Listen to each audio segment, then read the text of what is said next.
Welcome to all my dear students. Today's topic same. Second topic people as resource, संसाधन के रूप में मानव। इसमें कल हम लोगों ने चर्चा की थी कि सामान्य रूप से विद्वान लोग, प्रबुद्ध लोग ये विचार व्यक्त करते हैं आम जनों के बीच में कि जनसंख्या वृद्धि बहुत बड़ी समस्या है, देश के विकास में बहुत बड़ी बाधा है। तो कल मैंने इस पर स्पष्ट किया था, जनसंख्या वृद्धि के 3 स्टेज होते हैं। प्रथम 2 स्टेज जो होते हैं वह बहुत ही अनुकूल माना जाता है किसी भी देश के विकास के लिए। ऐसा इसलिए क्योंकि जनसंख्या किसी भी देश का एक रिसोर्स है, एक संपदा है, उत्पादन का एक जबरदस्त माध्यम है। क्योंकि पिछले दिन हम लोगों ने जो चर्चा की थी उसमें प्रोडक्शन के फैक्टर्स के बारे में बताया था कि लैंड, लेबर, कैपिटल, और कैपिटल में भी हमने कहा था फिजिकल कैपिटल, वर्किंग कैपिटल यानी फिक्स्ड कैपिटल और ह्यूमन कैपिटल। किंतु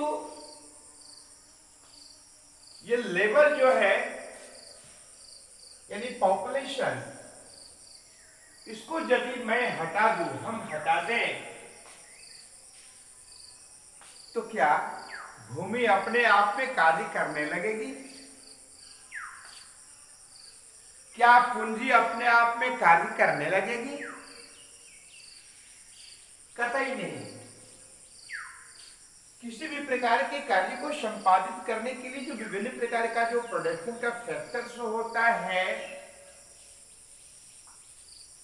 उन फैक्टर को का कॉम्बिनेशन के लिए, संयोग के लिए, एक प्रारूप प्रदान करने के लिए पॉपुलेशन का तो होना आवश्यक होता ही है। क्योंकि भूमि अपने आप में उत्पादन नहीं कर सकती, पूंजी अपने आप में वह स्वयं उत्पादन का कार्य नहीं, माध्यम नहीं बन सकती। तो इस तरह से उसका माध्यम जो होता है वो पॉपुलेशन होता है।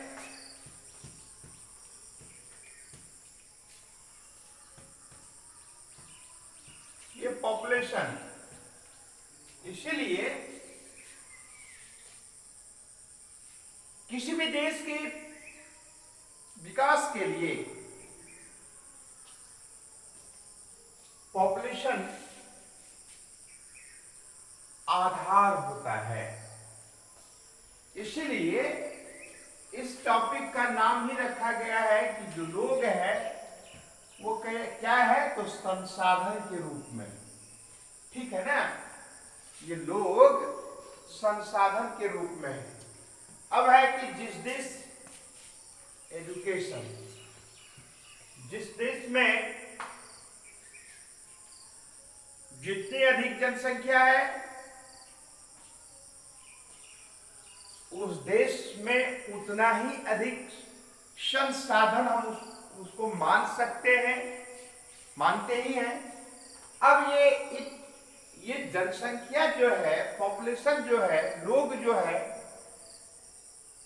यह किस प्रकार का है, यह बहुत महत्वपूर्ण स्थान रखता है। कि मान लीजिए लोगों की काफी भीड़ है, बहुत जनसंख्या है, और उसमें वर्किंग हैंड्स है ही नहीं।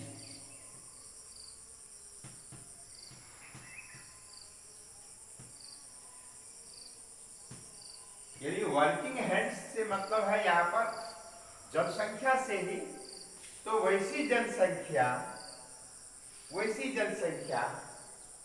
जो कार्यशील है। जनसंख्या तो 6 महीने का बच्चा भी है, वो भी एक जनसंख्या में आ जाता है, और 100 साल के, 90 साल के, 80 साल के वृद्ध भी होते हैं, वो भी जनसंख्या में आते हैं। क्या 100 साल के या 90 साल के व्यक्ति को आपने कुदाली चला करके, मेहनत करके उत्पादन का कार्य करते हुए देखा है? उत्तर होगा नहीं के बराबर। उसी प्रकार से क्या 6 महीना के बच्चा या साल भर के बच्चा को आपने उत्पादन के कार्यों में किसी भी प्रकार का सहयोग के रूप में आपने देखा है, कल्पना की है? नहीं। Why? Because they have no capacity, such type of person, to protect their foods and grains and any things which are the medium of income. No. It means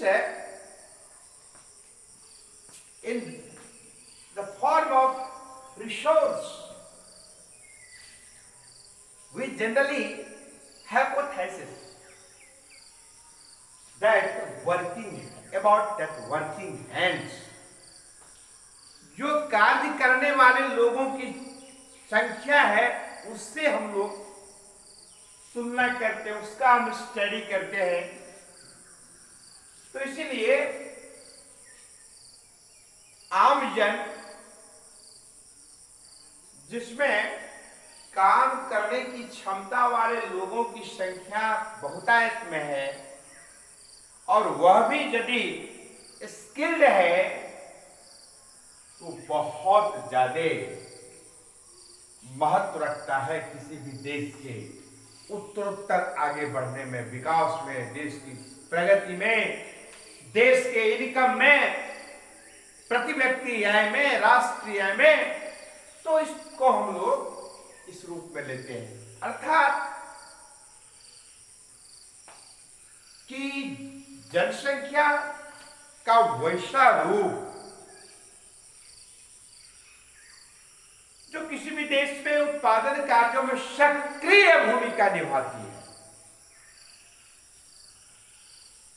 और वो जितनी ज्यादा संख्या में होगी, वो उतना ही ज्यादा तीव्र गति से राष्ट्र आगे बढ़ेगा, उसका अधिक तीव्र गति से विकास होगा। It means all those peoples who are skilled, who have capacity to earn more and more foods and grains and other things,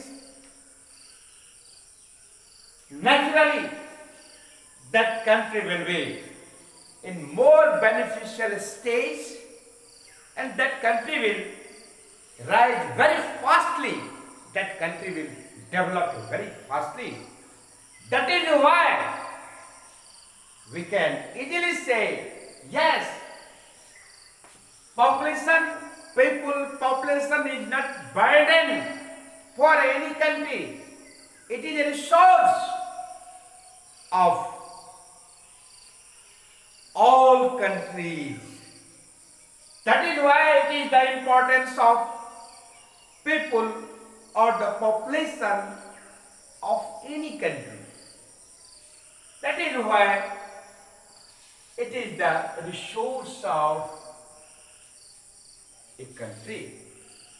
इसलिए इसको हम एक संसाधन के रूप में लेते हैं, इनकम का जरिया के रूप में लेते हैं, देश के विकास में सशक्त भूमिका के रूप में ले सकते हैं। तो यही कारण है कि आज इंपॉर्टेंस इसका है। नहीं तो दुनिया का सबसे दरिद्र राष्ट्र चाइना ही होता है, क्योंकि सबसे ज्यादा जनसंख्या वही की है। अरे आप भारत की का ही उदाहरण लीजिए ना, जब 35 करोड़ की हमारी आबादी थी तो भुखमरी थी।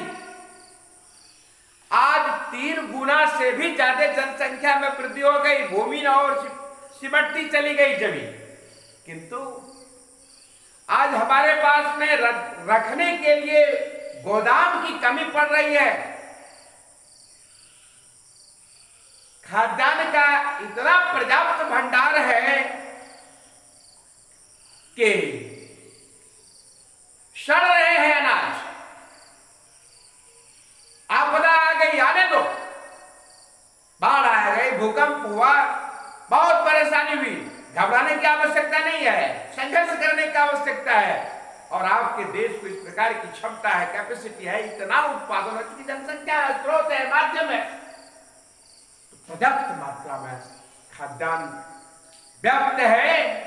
आप देख रहे हैं ना, अभी वर्तमान केंद्रीय सरकार में प्रधानमंत्री जी ने घोषणा कर दिया है कि जब तक इस प्रकार का प्रभाव रहेगा कोरोना कालखंड का, निःशुल्क अनाज सबको दिया जाएगा, भूखे किसी को नहीं मरने दिया जाएगा। पर्याप्त मात्रा में मिल रहा है सबको, मैक्सिमम लोगों। All those people who are very eager to getting to such type of privilege by the government, इसीलिए मेरे प्यारे बच्चों, रिसोर्स के रूप में जनसंख्या है, बर्डन के रूप में नहीं है, खाली नेगेटिव के रूप में कुछ लोग देखते हैं, ये गलत है। अगले दिन हम लोग चर्चा करेंगे ना, तो उसमें दिखाएंगे हाँ कौन सा शेप, कौन सा साइज बेनिफिशियल है, ज्यादा बेनिफिशियल है, और एक सीमा के बाद भी यदि जनसंख्या में वृद्धि होती है तो कुछ हद तक हम उसमें नकारात्मक प्रमाण भी दे सकते हैं। अगले दिन हम लोग इस पर चर्चा करेंगे, किंतु याद रखेंगे कि अब उसमें हम लोग ये भी स्पष्ट करेंगे, या आज मुझे मौका मिलेगा तो ऑनलाइन लाइव क्लास में मौका मिलेगा, तो शायद कि कल की व्यस्तता बहुत ज्यादा है, लेकिन फिर भी हम प्रयास करेंगे जहां तक संभव होगा। एजुकेशन है, what are the importance of education in the development of any country, health, employment, we will discuss something more in next period. Today is enough. Thanks.